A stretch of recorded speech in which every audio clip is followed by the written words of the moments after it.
And I thought we let him get to the rim too easily. That was pretty much the story of when we had our defensive failings. It was our one-on-one D. We tried to wait until they caught the ball. Our one-on-one. Why are we letting people play one-on-one all game?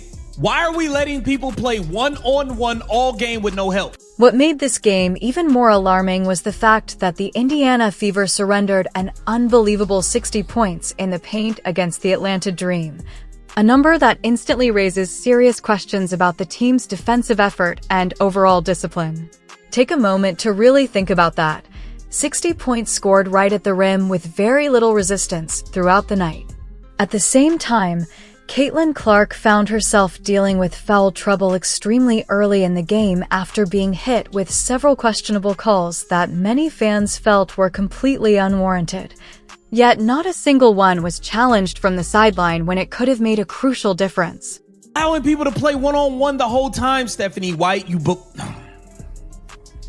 Yeah, I thought we let him get to the rim too easily. That was pretty much the story of when we had our defensive failings. It was our one-on-one D. We tried to wait until they caught the ball to defend. We didn't make it difficult for them to pass the ball around the perimeter, and they're fast. When they catch it on the run and attack our feet, we're already behind. And there were some times where we didn't have rotations. I thought they did an excellent job in terms of their spacing. Yet the most frustrating part came afterward, when the head coach stepped in front of the media and addressed the game. Rather than accepting any responsibility for a defensive system that was clearly falling apart, there was virtually no accountability shown at all. Instead, the blame was shifted directly onto the players and their individual one-on-one defense, despite the fact that this was the very scheme and structure put in place by the coaching staff. It's the same defensive approach that has consistently produced problems, the same strategy that has been exposed time and time again, and the very system that has repeatedly let the Fever down throughout the entire season. Do you think, did y'all watch the finals? Do you think the Knicks let San Antonio Spurs players go one-on-one at Jalen Brunson all game? No! We're not letting you go one-on-one at Jalen Brunson all game. This clown of a coach is the only one that thinks it's acceptable and the only one that is confused when teams are getting to the rim and getting fouled because you're playing one-on-one defense. You're allowing people to dribble one-on-one, no help side defense, nothing. You went right back to the old stupid stuff you was doing versus the Valkyries, versus the Portland Fire, versus a bunch of these other teams. What makes the situation even harder to understand is that somehow the responsibility never seems to land where it should. The team is being left to defend in straight one-on-one situations possession after possession, with players constantly exposed and forced into difficult matchups without consistent support or adjustments. Yet instead of recognizing the flaws within the defensive structure itself, the struggles are brushed aside as simple execution mistakes. Stephanie White's system continues to put players in vulnerable positions, and when those same issues keep showing up game after game, it becomes increasingly difficult to argue that the problem rests solely with the athletes on the floor rather than the strategy guiding them. They did, and there were some times where we didn't have rotations. I thought they did an excellent job in terms of their spacing to make our rotations very difficult.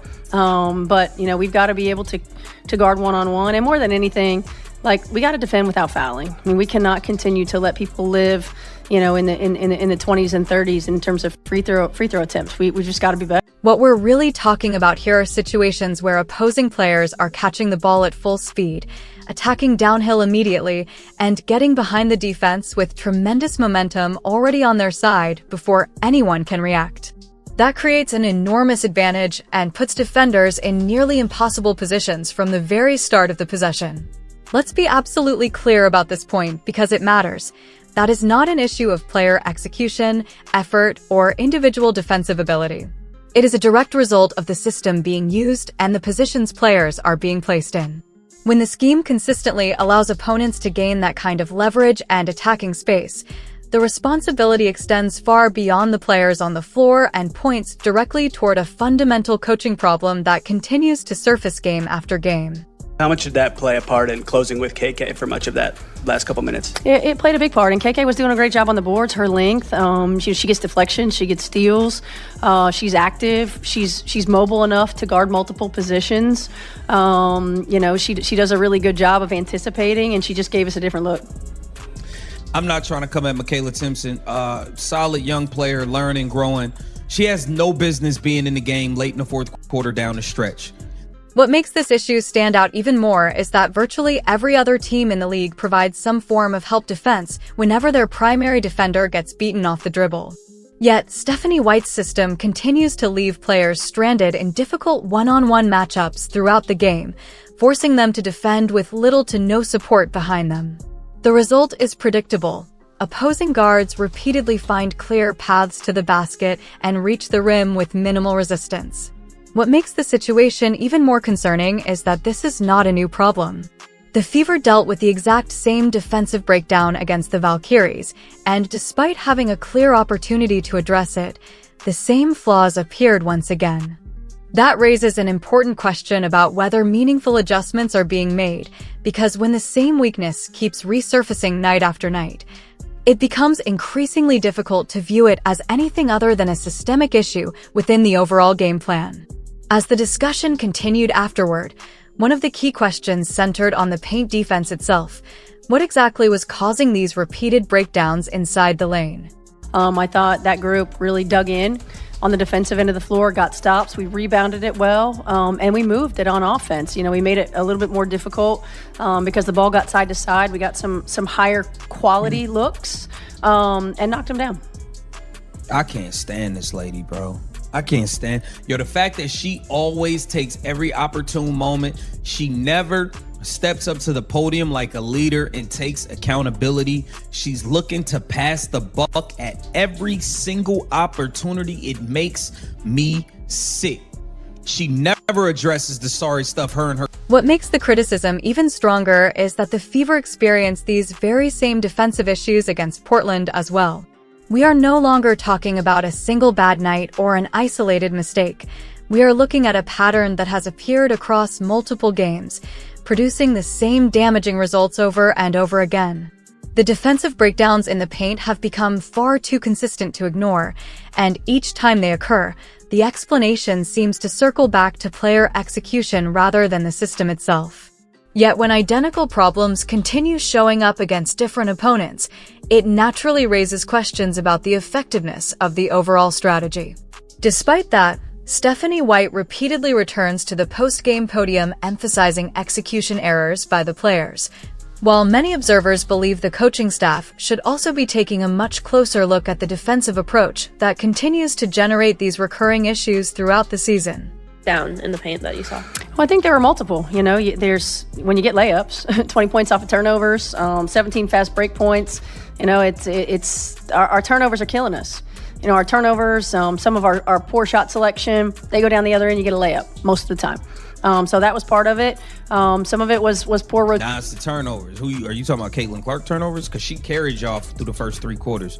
While Kelsey Mitchell was a no-show, Aaliyah Boston was missing bunnies all game up until the fourth. Don't talk about Caitlin. What you're seeing here isn't new anymore. It's the exact same pattern repeating itself. It happened against the Valkyries. It showed up again versus Portland, and it's been exposed by multiple teams all season long, turning the entire situation into what feels like an absolute clown show. Now she's standing at the podium talking about spacing issues and rotation difficulties, pointing to the modern game as an explanation, but completely avoiding the real problem underneath it all. Watch the NBA Finals or any high-level playoff basketball, and you'll notice something simple. Like it's just post-entry passes, or it's just attacks. It's multiple reads.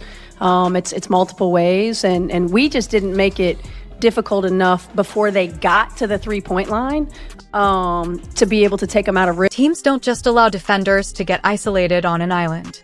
They send help immediately, they rotate as a unit, and they adjust in real time to protect their players.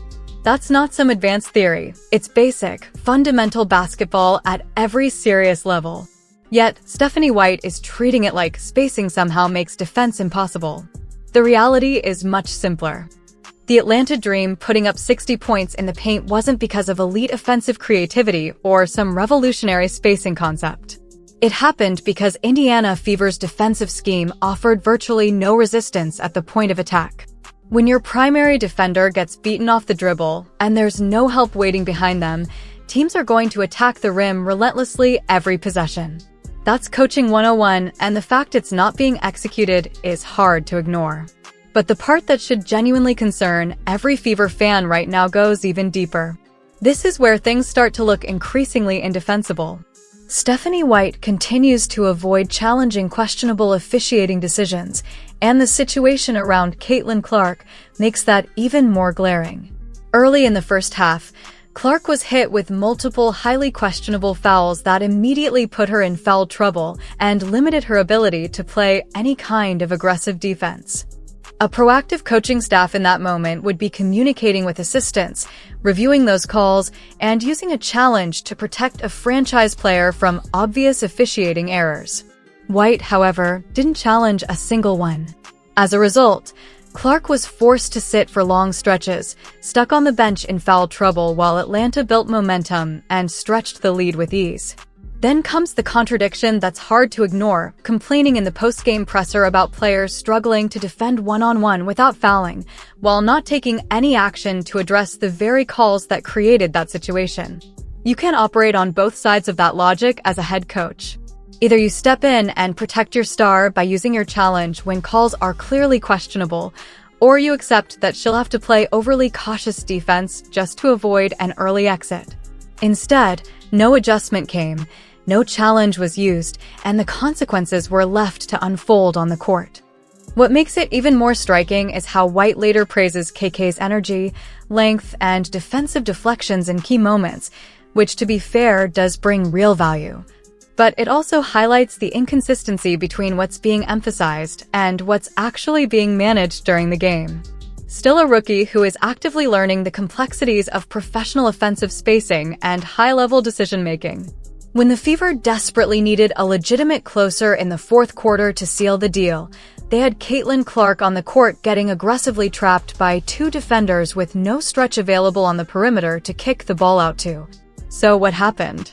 Every single time they managed to swing the ball to KK waiting in the corner, you could visibly see that she didn't know what to do with it. Now, yes, the front office failed to acquire a reliable stretch four in the offseason, and that failure falls on Amber Cox and the front office's personnel decisions. But the coaching staff is fully aware of these glaring roster limitations. They know what they're working with.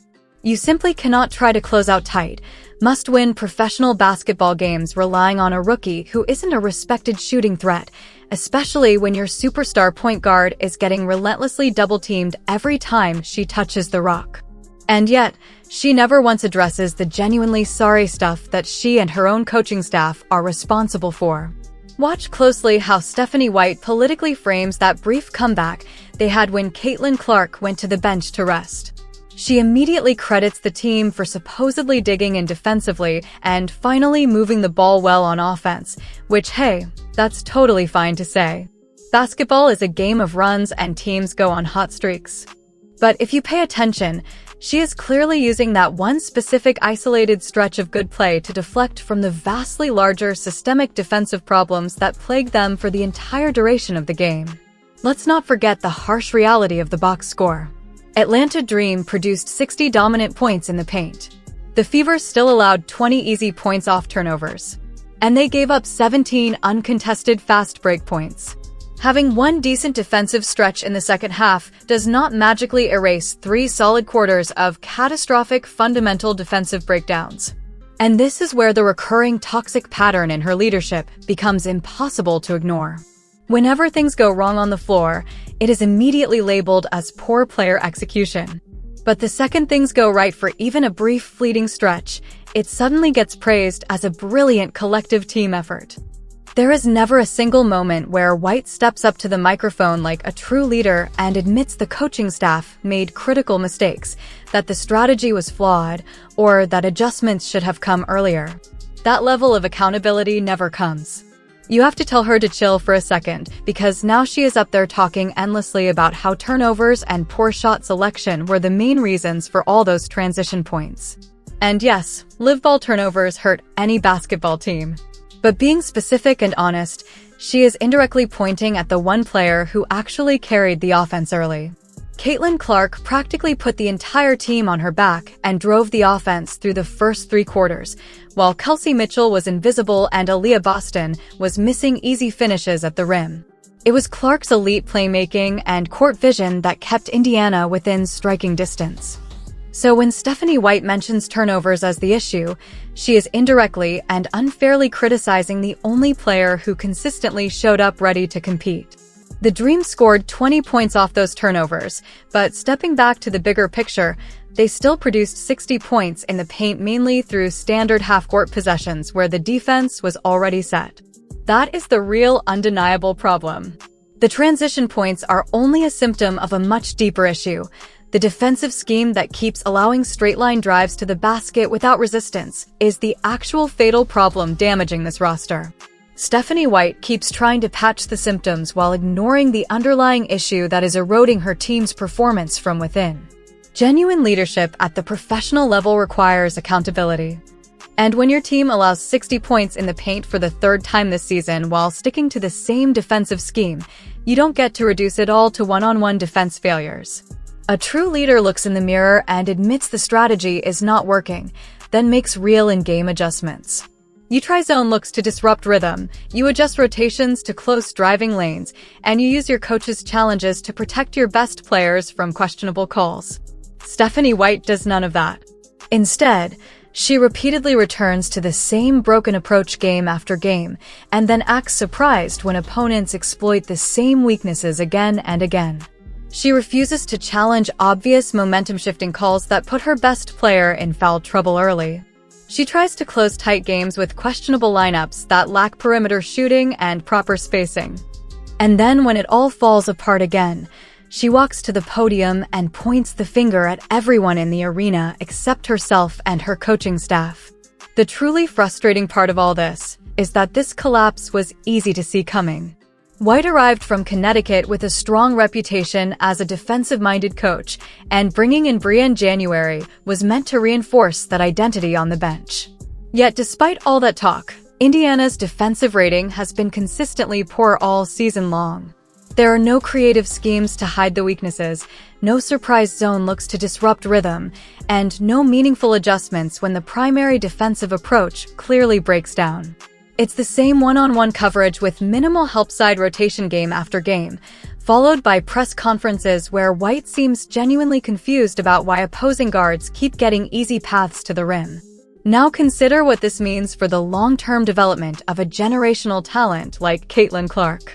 She's a rookie already carrying a massive offensive load, absorbing constant physical pressure every night, and dealing with inconsistent officiating. At the same time, the coaching staff isn't consistently protecting her by challenging questionable calls, optimizing lineups around her strengths, or installing a modern defensive system that prevents her from being left exposed against quicker guards with no help behind her. That combination simply isn't a recipe for sustainable success. Yes, the roster construction issues are real. The front office should have prioritized a reliable stretch four and added more defensive versatility in the front court rotation. But at the professional level, coaching staffs are still expected to adapt, maximize what they have, and reduce weaknesses through smarter systems and in-game adjustments. Instead, what stands out is repetition. The same problems, the same breakdowns, and the same deflection when things go wrong. The truly great coaches in this league and across sports history take full responsibility when things go wrong on the court. They protect their players publicly in front of the media, and then they hold them accountable privately behind closed doors. The problem, from this perspective, is that Stephanie White appears to do the exact opposite.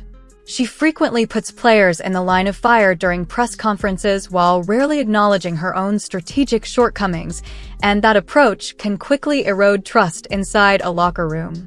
It creates a perception of a negative environment where players feel exposed on the floor and then blamed afterward for the results. To be clear, a one-on-one defensive scheme with no consistent help-side rotation is not simply a player execution issue, it is a structural coaching decision.